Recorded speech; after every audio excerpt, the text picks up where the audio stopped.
On the first day David introduced Anna to his mother, Mrs. Williams, everything changed.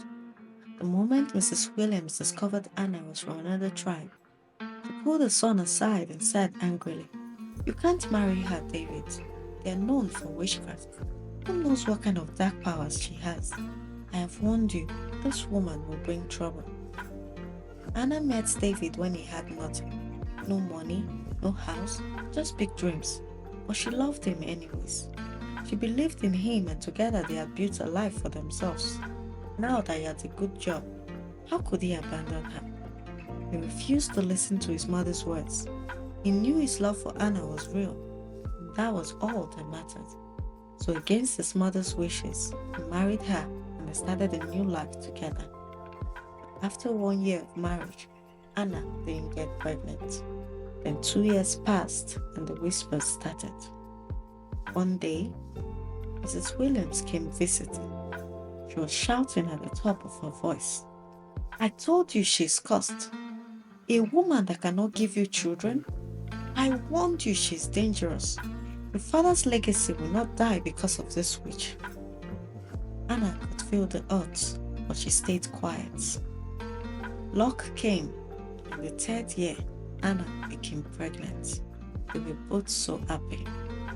But after 3 months, Anna miscarried. She tried again to get pregnant and she was lucky this time.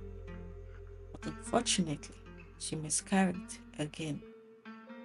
The second loss hurt David deeply. He started to wonder if his mother was right.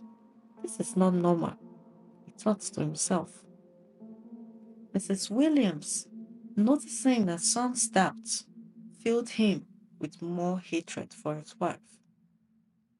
"A woman from our tribe would have given you children by now. I know a good girl.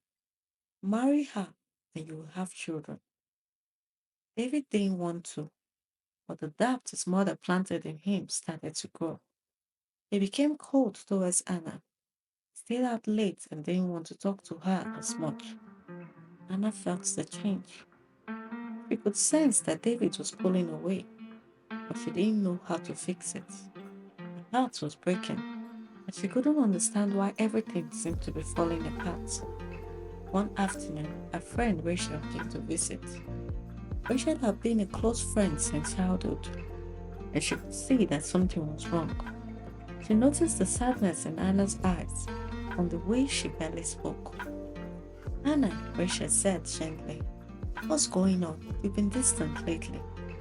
Anna took a deep breath and sat down. "David and I, we're having problems. After the miscarriages, he's been acting strange. I think he believes I'm cursed. His mother, she says terrible things about me. I don't know what to do." Rachel listened carefully, her face softening with concern.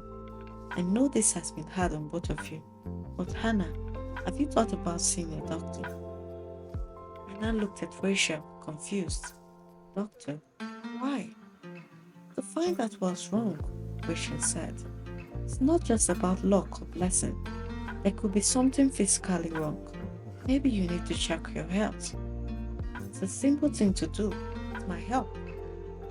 At that time, people didn't talk much about medical tests. The idea of seeing a doctor for something like this wasn't common. Most people believed that having children was just fate or a blessing. But Rachel's words made sense to Anna, and for the first time, she considered the possibility that there might be a solution. "I never thought about that," Anna admitted. "But I'm scared, Rachel. What if something is really wrong with me? What if David never forgives me?" Rachel put her hand on Anna's shoulder. "Anna, you have to do this for yourself. Don't let fear control you. You need answers. And even if David has doubts, the truth will always be stronger than fear." That night, Anna talked to David. She could feel his distance, but she gathered all her courage and asked, "Please, can we see a doctor? Let's find out what's wrong." David sighed. He was exhausted and confused, but he saw the pain in Anna's eyes and he agreed. "Okay, Anna, we will go." They arrived at the doctor's office and did the necessary tests. When the test results came, everything changed. You both have incompatible RH factor, the doctor said. That is why Anna keeps losing her pregnancy. David was confused. The doctor offered to explain. Everyone gets the blood type from their parents. David, you have RH positive blood, and Anna has RH negative blood. When a baby is formed, then get either parent's RH factor. The baby gets your RH positive blood. Anna's body sees it as something different, almost like an outsider. Her body then tries to fight it off, thinking it doesn't belong. That is why she keeps having miscarriages. David nodded slowly. So my blood type and Anna don't match in a way that affects the baby? Exactly, the doctor said. But it's not a hopeless situation. With the right medicine, we can stop Anna's body from attacking the baby. She can carry pregnancy to full term. David felt guilty. I believed his mother's words. He had doubted Anna. All this time, the problem was medical, not the cause. David went home and knelt before Anna. I'm sorry, he whispered. I should have trusted you. Anna forgave him.